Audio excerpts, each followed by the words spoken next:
शिव से ही प्रारंभ है और शिव ही अंत है हमारा।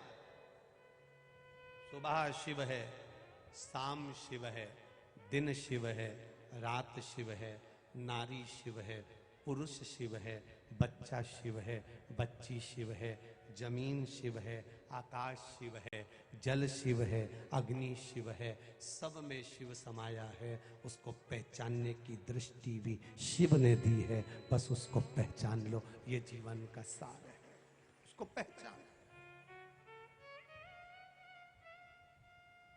जब सिंहासन पर राजा विक्रमादित्य बैठे थे ना,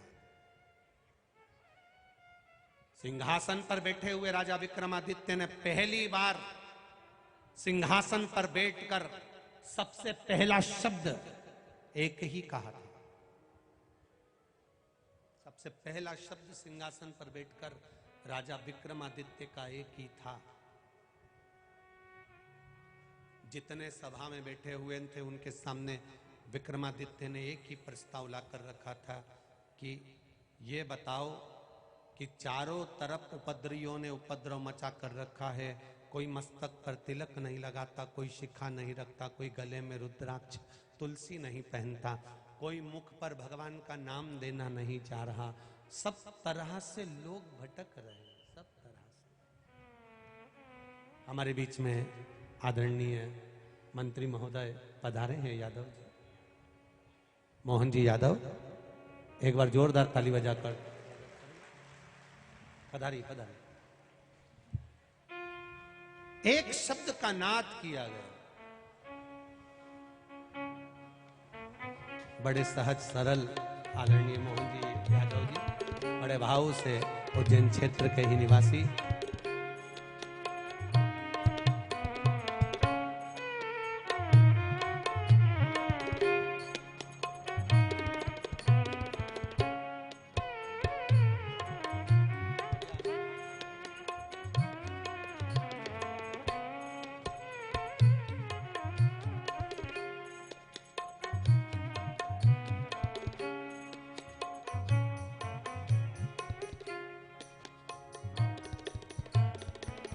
सबसे पहला संबोधन राजा विक्रमादित्य का एक ही, सबसे पहला संबोधन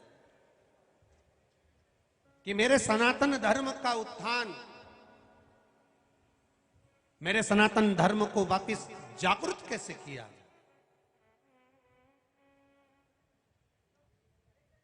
और जब जब अधर्म बढ़ता है, सनातन धर्म पर जब जब उंगली उठाई जाती है, जब जब मंदिर देवालय सूने होने लगते हैं, जब जब मंदिर देवालयों में ताले लगने लगते हैं, जब जब शिवालय, गुरुकुल, मंदिर, वेद ये सब धीरे धीरे जब बंद होने लगते हैं, तब भगवान किसी ना किसी रूप में किसी ना किसी को भेज देता है और वापिस विश्व का कल्याण करवाए, वो भेजता है। इसलिए हम बार बार कहते हैं ये कलयुग नहीं, जम के बोलो जरा, शिव युग है, शिव युग। और इस शिव युग को लाने वाला कोई नहीं, घर की एक एक माताएं अपने बच्चों को जो संस्कार दे रही है एक लोटा जल चढ़ाने का, ये बहुत लंबा चलेगा। घर के बच्चे अगर एक लोटा जल महादेव को दे सकते हैं, घर के बच्चे अगर एक लोटा जल शंकर को चढ़ा सकते हैं, घर के बच्चे एक लोटा जल जब बेलपत्री के वृक्ष को दे सकते हैं, घर के बच्चे एक लोटा जल जब शंकर भगवान को चढ़ा सकते हैं, घर के बच्चे एक लोटा जल जब भगवान देवादिदेव महादेव को चढ़ा सकते हैं, तो वो घर के बच्चे एक दिन तुम्हें सोने की सीढ़ी भी चढ़ा सकते हैं, ये निश्चित है, निश्चित। नहीं तो कठिन। आप उसको समझो, उसको पहचानो, उसको जानो, शिव तत्व।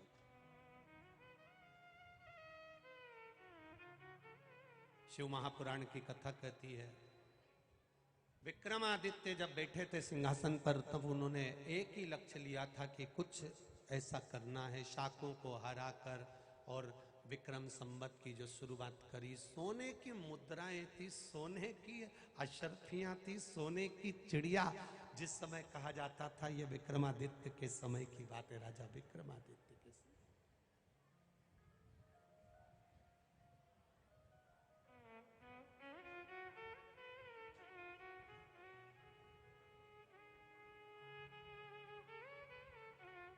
कितना विचित्र थे राजा विक्रमादित्य,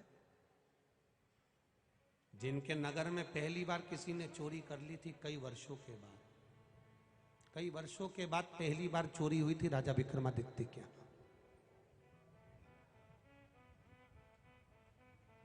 राजा विक्रमादित्य के घर पर चोरी नहीं हुई थी, राजमहल में चोरी नहीं हुई थी। सबसे बड़ा व्यापार की शुरुआत राजा विक्रमादित्य ने करी थी। भारत से कपड़ा बनता था भारत में और विदेश में जाता था। विदेश में जब कपड़ा देते थे, कब? राजा विक्रमादित्य विदेश में जब कपड़ा देते थे जब सोने की मोहरें आती थी। भारत से एक एक चीज, भारत की भूमि से भारत में कपड़ा बनता था। भारत में जितनी भी सामग्री बनती थी वो भारत की भूमि पर बनती थी, विदेश में कुछ नहीं बनता था। सब कुछ भारत में रहने वाले छोटे छोटे घरों में रहने वाले लोग अपने अपने घर में नई नई चीजों का निर्माण करते थे और भारत उसको सोने की मुद्राएं लेकर विदेशों में भेजता था। जब भेजता था तो भारत अपने आप सोने की चिड़िया बन गया था, अपने आप सोने की चिड़िया। कुछ व्यापारी व्यापार कर कर जा रहे थे और कुछ लुटेरे ने उनको लूट लिया। लूटा, राजा विक्रमादित्य के पास खबर गई कि आपके नगर में हम व्यापार करने आए और हमको लूटा गया है। राजा विक्रमादित्य ने कहा यह हो ही नहीं सकता कि मेरे नगर में कोई लूटा गया। मेरे नगर में अगर कोई लूटा गया है तो यह कभी नहीं हो सकता, राजा विक्रमादित्य ने कहा।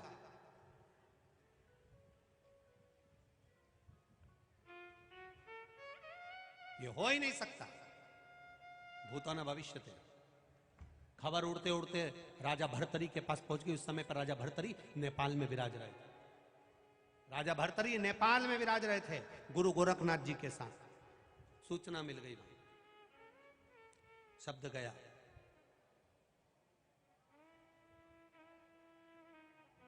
राजा भर्तरी ने कहा जिसने वापिस सनातन धर्म की स्थापना कर दी उसके नगर में चोरी होना सरल नहीं है। चोर चोर नहीं होंगे, कोई समझदार होंगे, पता करा जाए। राजा भर्तरी साधना में लीन हो गए। राजा विक्रमादित्य के पास पत्र गया। वो चोर नहीं हो सकते।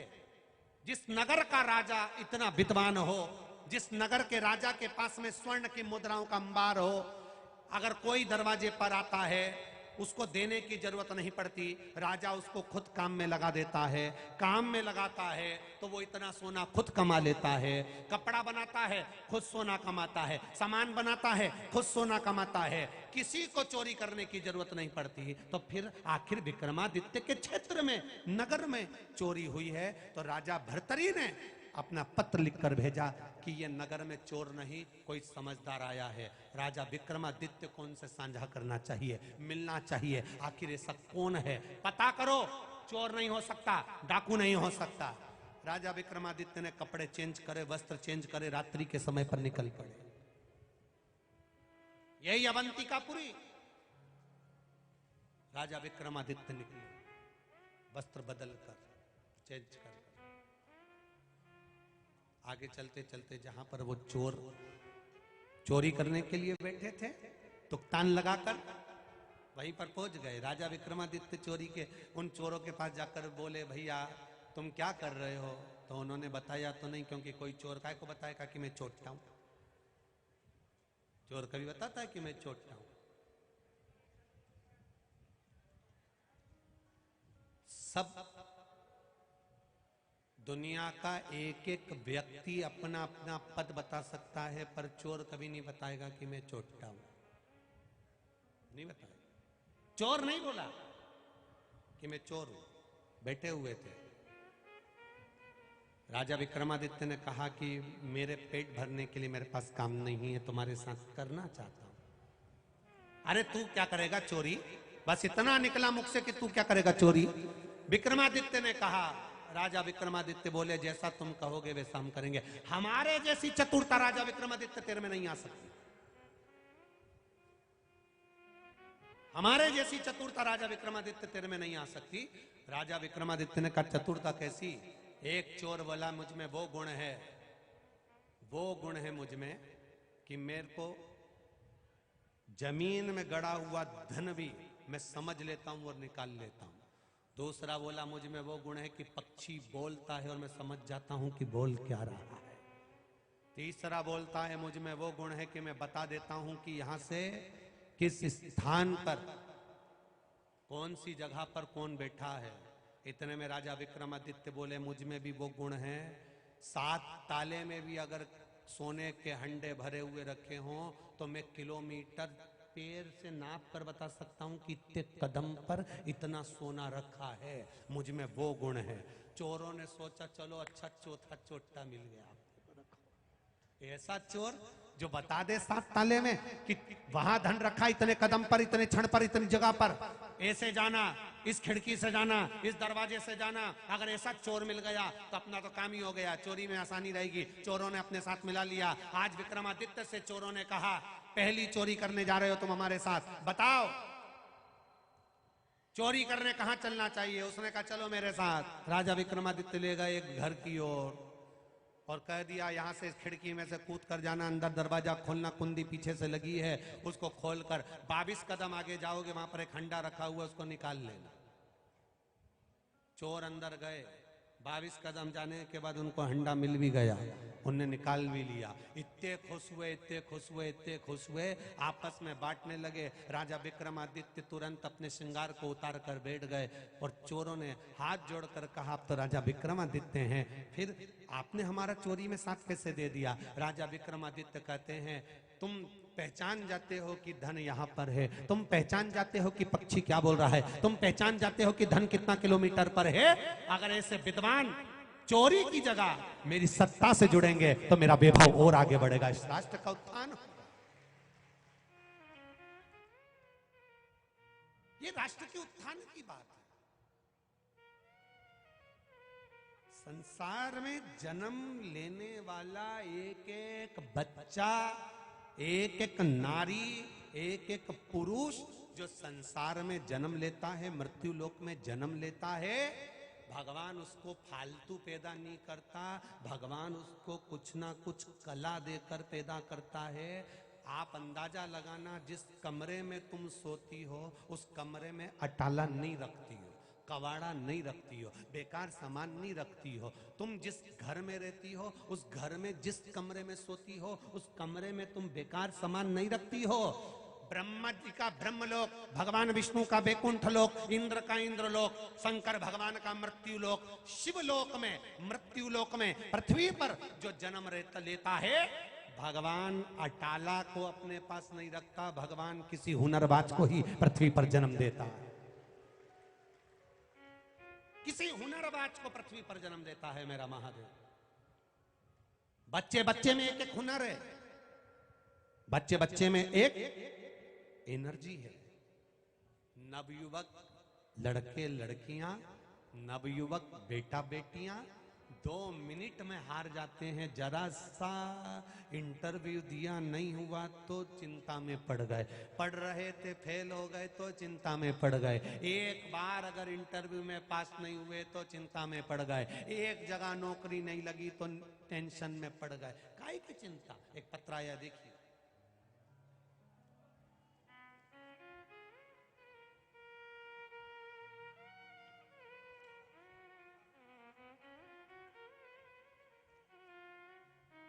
शंभु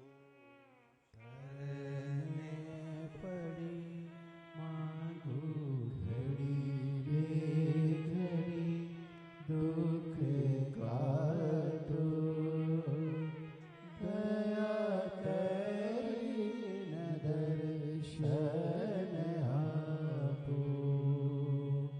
शंभु शरण पड़ी मांगू घड़ी रे घड़ी, दुख काटो दया करी न दर्शन। रीता राठौर,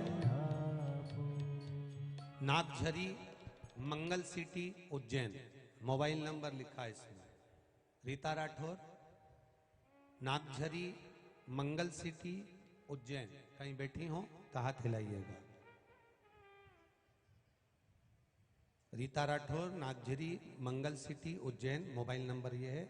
गुरुजी मैं क्या वर्णन करूं? डॉक्टर ने मुझे बच्चे नहीं होंगे ये कह दिया था। कई साल निकल गए थे। मेरे पति और मैं दोनों की इंदौर, उज्जैन, बड़ौदा, अहमदाबाद सब दूर जांच कराई, पर डॉक्टरों का एक ही कहना था कि तुम्हारे यहां संतान नहीं होगी। आपकी कथा एक दिन टीवी पर सुनी। उस दिन आपने पशुपति व्रत के बारे में कहा था, तो मैंने सोचा मैं भी एक बार करके देख लूं। विश्वास थोड़ा सा कम करते हैं गुरुजी। हमारे बीच में शिव भक्त, भगवान शिव की परम आनंद लेने वाले आदरणीय संजय जी शुक्ला, विशाल जी पटेल पधारे हैं। एक बार जोरदार ताली बजाकर साधुवाद दा। सुंदर सुंदर शिव महापुराण की कथा आप लोग कराए हुए हैं, बड़े भाव के साथ आप पधारे, साधुवाद। विश्वास नहीं था गुरुदेव, भरोसा नहीं था, पर टीवी पर आपने कहा था पशुपति व्रत धारण करने वाली नारी 5 व्रत में जो मांगती है, पहले व्रत में और आखिरी व्रत में बाबा उसको पूर्ण करते हैं। गुरुदेव पहला व्रत किया, मंदिर गई, शिव जी की आराधना करी, दोपहर में आई तो रजोधर्म आ गया, रजस्वला हो गई, व्रत खंडित हो गया। फिर दूसरी बार व्रत करा, घर में बैठकर रोती रही। डॉक्टरों ने कह दिया कि संतान नहीं होगी, और बाबा आपने भी ऐसे ही कर दिया। मेरा पहला सोमवार का व्रत था और मैं रजस्वला हो गई, पूजन नहीं कर पाई। पति ने कहा, सियोर वाला महाराज कहता है इस व्रत को मत गिनो, अगले व्रत को चालू करो। फिर शुरुआत करो, फिर शुरू किया।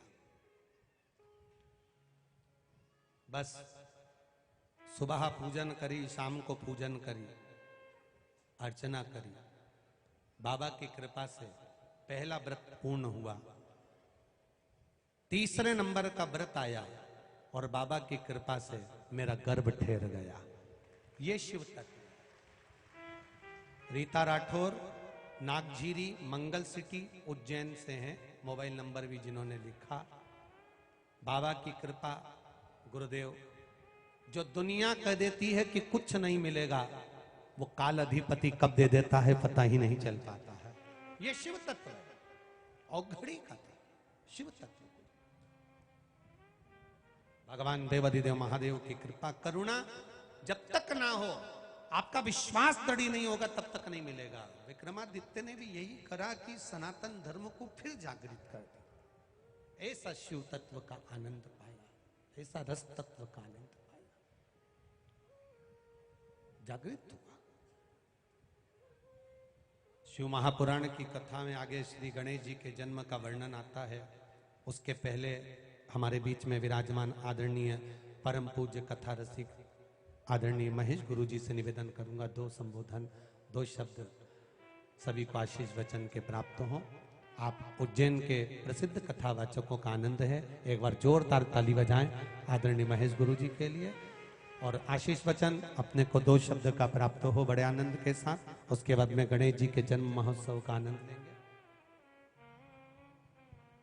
शंकरौ वंदे श्रद्धा विश्वास रूपिण याभ्यां विना न पश्यन्ति सिद्धः स्वान्त स्थवीश्वरम्। परम श्रद्धेय हमारे अति आत्मीय पंडित प्रदीप जी मिश्रा साहब जो व्यासपीठ पर विराजमान हैं, उनको मैं दंडवत प्रणाम करता हूँ। मंचस्थ सभी संत वृंद, हमारे दंदरौआ सरकार महाराज और महाराज जी, इनको दंडवत प्रणाम करता हूँ। आप सभी हमारे प्रिय मोहन जी यहीं विराजमान हैं, उनका भी भाव भरा अभिनंदन करता हूँ। आप सभी को जय श्री महाकाल। महाराज जी का आदेश हुआ है और समय तो बहुत ही कम है, मैं बिल्कुल कांटे पे नज़र है मेरी। मैं जैसे ही यहाँ आया और मैं आप सबको देख रहा था तो मेरे मन में एकदम एक ही विचार आया कि पानी का समंदर अगर देखना हो तो 1000-2000 किलोमीटर चल के जाना पड़ेगा, पर पब्लिक का समंदर अगर देखना हो तो हमारे श्रद्धेय महाराज जी की कथा में आ जाइए, आपको वहाँ पर पब्लिक का समंदर देखने को मिल जाएगा जो हम लोग यहाँ पर देख रहे हैं। मन में एक और विचार आया, एक शब्द बहुत सम्माननीय है अध्यात्म के जगत में, जिसको युग पुरुष कहा जाता है। युग पुरुष, ये शब्द मैं सुनता हूं और कई हमारे महापुरुष ऐसे हुए हैं, होंगे भी अभी भी, जिनको हम लोग युग पुरुष कहते हैं।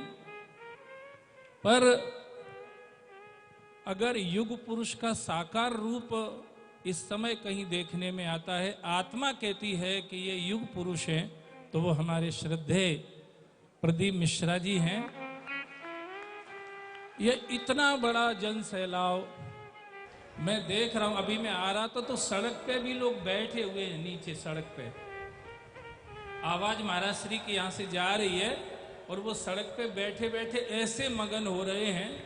मैं देख के आश्चर्य कर रहा था कि मैं कमरे में बंद होके बैठता हूं कि थोड़ी देर समाधि लगा लूं, पर वहां मेरी वैसी समाधि नहीं लग पाती है। अकेला बैठता हूं कमरे में तब भी, जैसी महाराज श्री की वाणी का श्रवण करके, ये मधुर वाणी, ये हृदय स्पर्शी वाणी को सुन करके सड़क पर भीड़ में बैठे हुए लोग समाधिस्थ हो रहे हैं। ये सब दृश्य मैंने यहाँ पर देखा है तो मेरी आत्मा गदगद हो रही है। और मैं मेरा बड़ा सौभाग्य समझता हूँ कि उज्जैन में अगर मैं कहीं घूमता फिरता हूँ, कोई कार्यक्रम में चला जाता हूँ, तो लोग धक्के में मुझको पीछे कर देते या साइड में कर देते हैं कि ये तो यहीं फिरता रहता है, चप्पल चटकाता, कोई खास आदमी नहीं है। पर आज महाराज श्री ने हमको अपने मंच पर इतना सम्मान दे करके, ऐसा स्थान दे करके जो गौरव मुझे प्रदान किया है, उसके लिए महाराज श्री को मैं बहुत बहुत धन्यवाद देता हूँ, बहुत बहुत साधुवाद देता हूँ। और उनका स्वभाव, जैसा वो कहते हैं, हर बच्चे में, बच्ची में, बड़े में, बूढ़े में, सब जगह शिव ही शिव है। हर घट मेरा साइया सूनी सेज न कोय, पर बलिहारी बा घट की जा घट परगट होए। निश्चित रूप से शिव सबके अंदर समाया हुआ है। अगर शिव ना होता तो सब होता ही कैसे। पर अगर प्रकट रूप में देखना है कहीं शिव जहां प्रकट होके विराजमान है तो पूज्य महाराज श्री हैं, जिनका दर्शन हम आप सब कर रहे हैं। ऐसी दिव्य विभूति, मैंने युग पुरुष शब्द इसलिए प्रयोग किया था कि युग परिवर्तन, मैंने कहीं शास्त्रों में पढ़ा या संतों से सुना था कि अहिल्या को जब श्राप लग गया गौतम ऋषि का पत्थर बनने का, तो अहिल्या के बेटा जो थे उनको बड़ी चिंता हुई कि मेरी माँ कब तक पत्थर बनी पड़ी रहेगी। बोले जब त्रेता आएगा तब राम जी का अवतार होगा और उससे राम जी के चरण रज स्पर्श से तुम्हारी माँ का उद्धार होगा। तो सदानंद जी जो बेटे थे अहिल्या के, उन्होंने पूछा कि त्रेता कब आएगा। बोले अभी तो सतयुग चल रहा है, फिर दूसरे नंबर पे द्वापर आएगा, फिर तीसरे नंबर पे त्रेता आएगा। बोले ये तो बहुत ज्यादा लंबा समय हो जाएगा, क्या इसमें फेरबदल नहीं हो सकता है। बोले सब कुछ हो सकता है, तप से अगम न कछु संसारा, तपस्या से सब कुछ संभव हो सकता है। तब सदानंद जी ने तपस्या करी और तपस्या करके युग परिवर्तन कर दिया।